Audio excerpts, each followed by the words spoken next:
I want to start with MCC. What is MCC? MCC is a U.S. government development agency. We are independent, very much like USAID. And our singular mission around the globe is poverty reduction through economic growth. We select countries using a competitive process. We look at how they perform against their peers in the same income category on 20 different transparent third-party indicators of economic freedom, ruling justly, and investing in citizens. Since MCC was created back in 2004, we have provided over $13 billion in compacts or grants to, in 37 different compacts or grants to nearly 30 different partner countries, including in South and Southeast Asia. Sri Lanka was one of the very first countries to be eligible for MCC compact assistance back in 2004. The government proposed a program to us, and we worked together for a few years to develop that program. Unfortunately, when the civil war resumed, we were unable to continue. In 2015, we were really pleased that Sri Lanka again became eligible, first for a threshold program, and then in 2016 for a larger pot of funding, which we call compact funding. The government commissioned a study by Harvard University Center for International Development, which identified policy constraints, but also weak transport sector infrastructure and weak land administration as key constraints to growth here in Sri Lanka. The government then held extensive consultations with line ministries and departments, with the business community, including this chamber on several occasions, and with over 100 other individual firms, civil society organizations, non-governmental institutions, banks, entrepreneurs, think tanks, research institutions, and local universities. So what is in this compact exactly?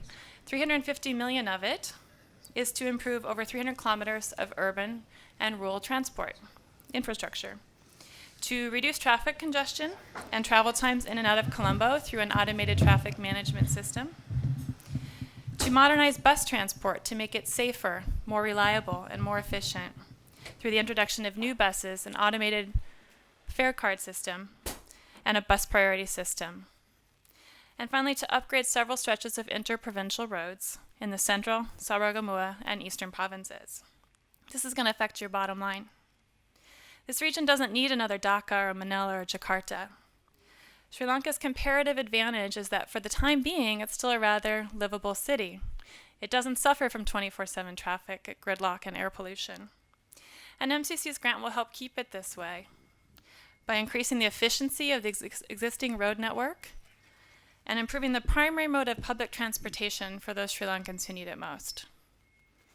Our grant doesn't just focus on the western province. It also includes upgrades to over 130 kilometers of roads in the existing central ring road network. This area comprises the main tea and rubber growing regions of this country and is an important source of vegetable and fruit production as well. The economic rationale for upgrading roads in this part of the country is to better connect people, agricultural products, and other goods to ports and markets. And it'll also help contribute to greater tourism. You would not believe how much foreigners, someone like me, would pay to spend the weekend in one of your beautiful tea estates. Getting transport right is the key to making Colombo a regional hub for finance, trade, and investment. And it's the key to making it viable for your companies to be competitive and to increase and diversify your exports to the US and to other markets and to attract more FDI. MCC's $480 million grant also includes a $67 million land project. Now, this project has gotten a lot of negative attention in the media, so I want to just clear up a few things right up front. First, the United States and MCC will not buy, own any land under this activity. It is illegal under Sri Lankan law for foreigners, including Americans, to buy or own land here. Second, MCC and this grant, this project, have no connection at all to the U.S. military, not AXA, not SOFA, not some made-up artificial MCC military corridor, economic corridor. We're independent, and we're apolitical, and we're an economic development agency.